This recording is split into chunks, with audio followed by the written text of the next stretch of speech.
Okay, so I said कि out of these four, three will be degenerating and one will be continuing now. तो अब एक के क्या होगा, तीन consecutive mitosis होंगे.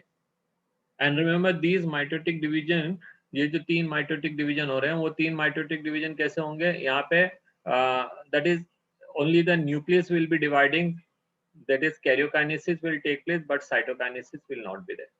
ठीक है? So that will result to formation of 8 nucleus. First meiotic division, 3 mitotic. Sir ये क्लास 40 मिनट की होती है क्या जूम पे? हाँ.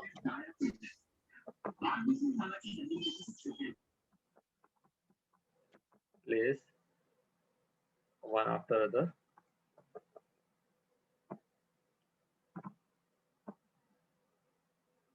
In which only nucleus will divide.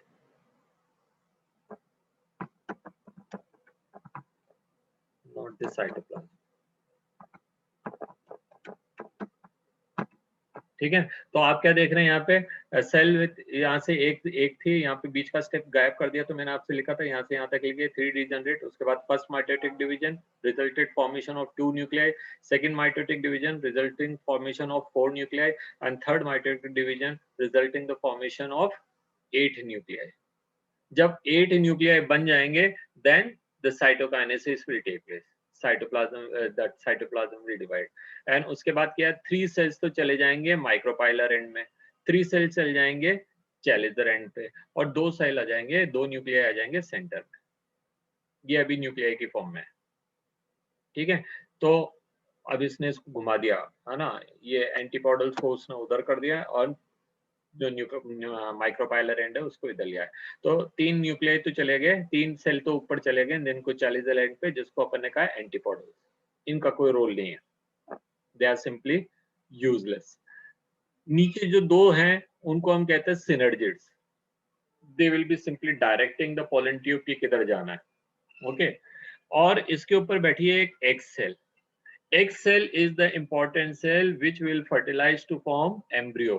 Zygote बनाएगा और जायगोट से एम्ब्रियो बनेगा. एंड ये जो दो सेल थी, they both these cells, that is both these nuclei will fuse together and they will form polar body. These two will form polar nuclei, है ना.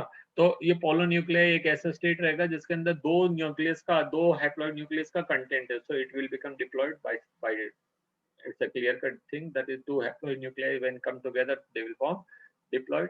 ओके, तो आप यहाँ पे देख रहे हैं ये हैप्लॉइड है, ये हैप्लॉइड है, ये हैप्लॉइड है. सिनर्जिस की दोनों सेल हैप्लॉइड है, एक सेल हैप्लॉइड है, लेकिन जो पोलर न्यूक्लियाई हैं they are diploid.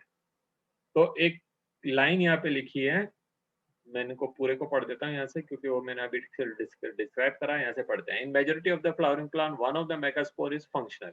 Out of so many, जो हमने डिवीजन करे थे, 4 बने थे, 4 में से केवल एक ही फंक्शनल रहा, while the other 3 degenerate. Only the functional megaspore develop into the female gametophyte, and this method of embryosac formation from a single megaspore is termed as monosporic development. ये definition याद रखना, बहुत commonly आता है ये question, मेरा तो favorite question. What is the ploidy of these cells of the nucleus, megaspore mother cell? So all the cells are haploid. Okay, the functional megaspore and the female gametophyte. megaspore mother cell जो थी वो diploid थी, बाकी सारी जितनी भी हैं वो haploid है. Mother cell तो diploid ही होंगी. Now let us study the formation of embryo sac in a little more detail. The nucellus of the functional megaspore divide mitotically to form 2 nuclei to move in the opposite pole. तो एक cell में 2 nuclei हो गई.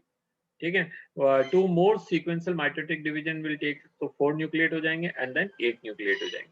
8 nucleate हो जाने के बाद केवल न्यूक्लियाई है, साइटोप्लाज्म नहीं बना.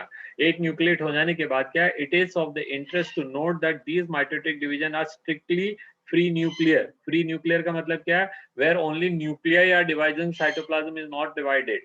तो इस तरह के डिवीजन को हम कहेंगे free nuclear. That is, the nuclear division is not allowed immediately to form cell wall formation. After the 8 nuclei stage, the cell wall is laid down, leading to the organization of a typical female gametophyte or embryo cell. जब 8 nucleus बन जाएंगे उसके बाद cytoplasm का division होगा और वो reorientation कर देंगे और 8 न्यूक्लियाई जो बने हैं उनका, है ना. तो 8 nuclei will form 8 cells 8 cells जो होंगे वो अलग अलग डायरेक्शन में चल जाएंगे, 3 तो चैलिजल एंड में चल जाएंगे, they will form antipodal, 3 will come to the micropylar end, उनमें से जो बेसल 2 हैं नीचे वाले वो सिनर्जिड बन जाएंगे, एक सिनर्जिड के ऊपर बैठ जाएगी उसको एग कहेंगे, together the 2 synergid and egg will be called as egg apparatus and 2 will come in the center, they are called polar cells and the polar cell will come together and their nuclei will fuse together, तो उसको हम कहेंगे polar nuclei। तो यहाँ लिखा है कि on finally जो होंगे वो 8 न्यूक्लिएट एंड 7 सेल्ड हो जाएंगे, 3 एंटीपोलर में, 3 एग apparatus में, सर यस वो हमने ना 11th क्लास में जो न्यूरॉन्स वाला चैप्टर था ना, हाँ उसमें ऐसे बोला था कि जो ये न्यूरॉन्स होते हैं ये पोलराइज्ड होते हैं। पोलराइज, हाँ हाँ, तो उसमें पोलराइज्ड का क्या मीन्स था? वहाँ यही से पोलराइज का मतलब था ऐसे वो कुछ। जब वो जो एक्सॉन्स बनाएंगे वो उसको पोलराइज कर देते हैं, ठीक है।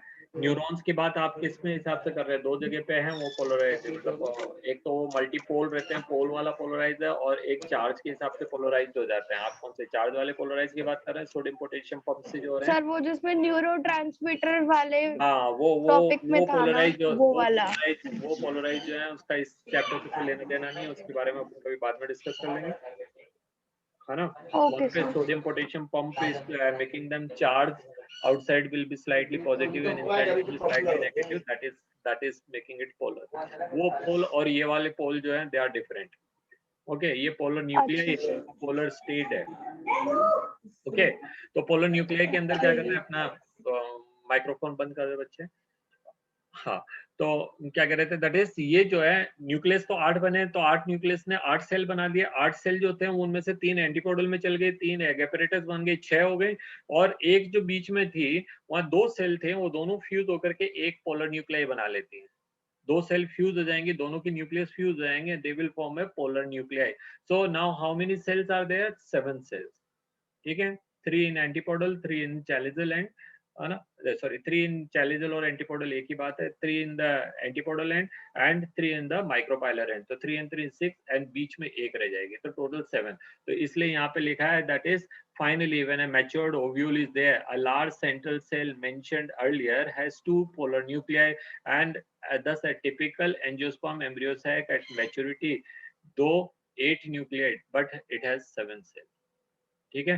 तो ये क्लियर हो गए, ये सिर्फ थोड़ी सी कंफ्यूज करने वाली टर्म्स हैं, इन टर्म्स पे अपन थोड़ा सा ध्यान देंगे कि भाई मेगास्पोर क्या कहते हैं, मोनोस्पेरिक डेवलपमेंट क्या होता है, एम्ब्रियोसैक क्या होता है, फनिकल क्या होता है, ये डिफरेंट नेम, ये सारी चीजों का मतलब समझ लिया, पोलर न्यूक्लियाई डिप्लॉयड क्यों होता है ना, और why it is 8 cell and 8 nucleate but 7 cell and all, integument क्या है, उनके फंक्शन क्या है, इन सारी चीजों को हमने समझ लिया यहाँ पे अच्छे से, ठीक है। एग apparatus कौन सी चीज है, जहाँ सिनर्जिड्स और एग जो मतलब एग है वो सब मिला करके 3 सेल का जो बंच है, 3 सेल का जो एक एसोसिएशन है, that is known as egg apparatus, okay. चलिए, तो यहाँ तक हो गया हमारा, हम पॉलिनेशन के बारे में पढ़ते हैं। पॉलिनेशन क्या है, आप बचपन से पढ़ते आ रहे हैं, आई थिंक क्लास 6-7 से पढ़ते आ रहे हैं पॉलिनेशन के बारे में। पॉलिनेशन क्या है, pollination is an event of transfer of pollen grains from anther to the stigma। In general we call pollination is an event, it is an action in which the pollen grains are transferred from the anther to stigma।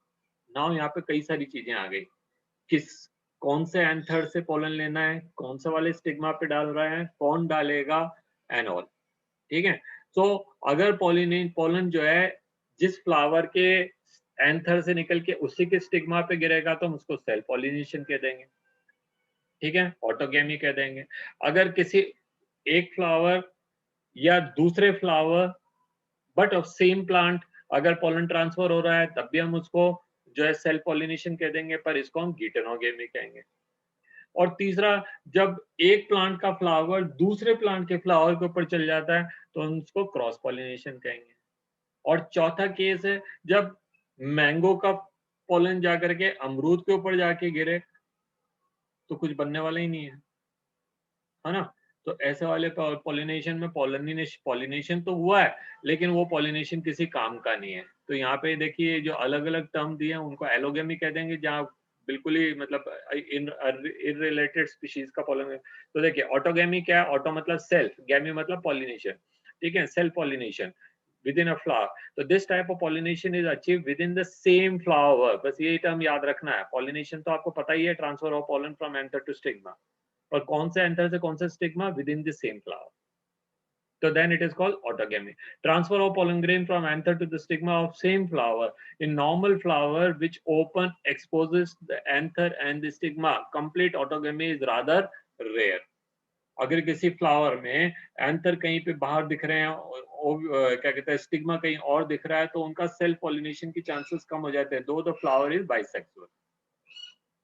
और भी कई mechanism develop करें किसी किसी plant ने, किसी का anther जो है बाहर लटकता रहेगा, स्टिग्मा अंदर ही रह जाएगा, किसी का स्टिग्मा बाहर लटकता रह जाएगा, एंथर ही अलग ही रह जाएंगे, किसी में एंथर पहले मैच्योर होगा, स्टिग्मा बाद में मैच्योर होगा, दो दे आर बाइसेक्सुअल।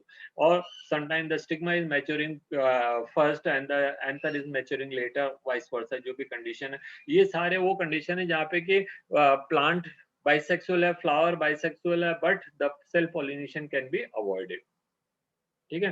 तो there may be different mechanism to avoid the self pollination, है ना।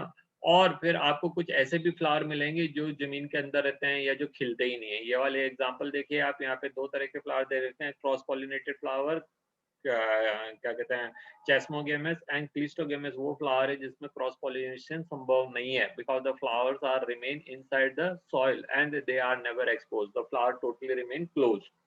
तो फ्लावर अगर क्लोज रहेगा तो पॉलन कैसे जो है एक से निकल करके दूसरे में जाएगा, वो within the same flower ही होगा। तो when the pollination is taking place within the same flower, तो वो हर हालत में वो ऑटोगेमी होगा, ठीक है। ओके, तो transfer of pollen grain from anther to the stigma of the same flower, इसको हम ऑटोगेमी कहेंगे। In normal flower that open exposes the anther and stigma, complete autogamy is rather rare. जहां वो पूरी तरह से खुल जाते हैं, एंथर कहीं और फेस कर रहा है, स्टिग्मा कहीं और फेस कर रहा है, autogamy is very rare. Autogamy in such a flower requires synchrony of the pollen release and the stigma receptibility also.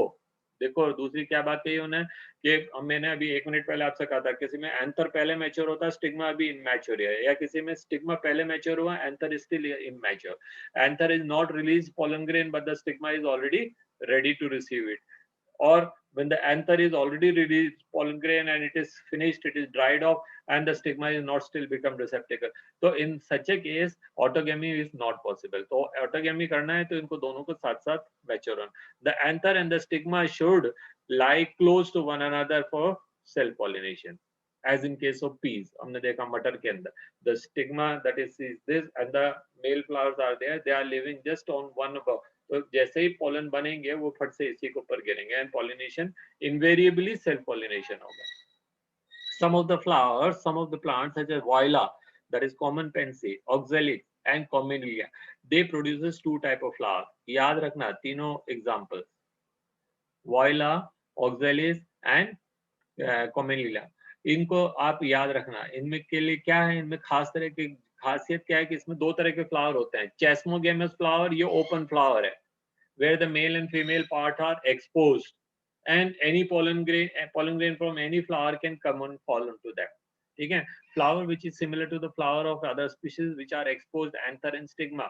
दूसरी तरफ कौन सा फ्लावर है, cleistogamous. Cleistogamous are those flowers which are flowers are remain closed where the pollen grain from outside cannot come, तो it will be essentially self pollinating, ठीक है। तो ऐसे फ्लावर में जहां बाहर से पोलन आ ही नहीं सकता हो तो अंदर से आएंगे। तो देखिए cleistogamous flowers which do not open at all, कभी खुलेंगे ही नहीं, खुलेंगे नहीं तो फिर पॉलिनेशन कैसे होगा, with in the same plant, उसी का पोलन उसी के ऊपर जाके गिरेगा। तो इन सच प्लांट्स और such flower anther and stigma lie close to one another. When anther days the floral buds, anther फटेगा, मैच्योर होगा तो एंथर जो है सारे पोलन ग्रेन को उन्हीं स्टिग्मा के ऊपर गिराएगा। तो when anther days the flower bird, the pollen grain come in contact with the stigma to effect pollination। Thus, या ये वाली लाइन इंपॉर्टेंट होगी, देखिए thus clistogamous flowers are invariably autogamous as there is no chance of cross pollination leading to the stigma। बाहर का तो कोई pollen आ ही नहीं सकता, फिर भी वो फ्रूट बना रहे, तो कैसे बना रहे हैं, because the pollination is taking place with in that. अब आगे वाली लाइन पढ़ते हैं, क्या लिखा, cleistogamous flower produce assured seed sets. Guarantee है कि अगर फ्लावर बना तो सीड भी बनेगा, क्यों, बिकॉज पॉलिनेशन तो हो ही सकता है इसके अंदर। जैसे ही एंथर मैच्योर हुए, फट से उन्होंने पॉलन डाला, फर्टिलाइजेशन हुआ and the seeds will be form. ठीक है, even in the absence of pollinator, कोई बटरफ्लाई की जरूरत नहीं है, कोई बी की जरूरत नहीं है, कोई बर्ड्स की जरूरत नहीं है, कोई एनिमल्स की जरूरत नहीं है, पॉलिनेशन की भी जरूरत नहीं है, yet they will form seed. तो ये एक इसका एडवांटेज है कि seed will be definitely form if we are interested in the seed. But disadvantage क्या है, variation will be less because this is always self pollination even in the absence of pollen. Do you think the Cleistogamous is advantage or disadvantage? तो advantage तो क्या है कि seed बनेगा ही बनेगा, disadvantage क्या है कि variation will be less। variation तो आएगा, क्रॉसिंग ओवर तो हुआ है, इंडिपेंडेंट असॉर्टमेंट तो हुआ है, तो पॉलेंस के अंदर जो है जो सेट ऑफ जीन्स है वो तो डिफरेंट है, but they are not at to that degree where the cross pollination would have been। ठीक है, तो I think this is enough for today geitonogamy. हम देखते हैं। अच्छा, मैं पहले इसको बंद कर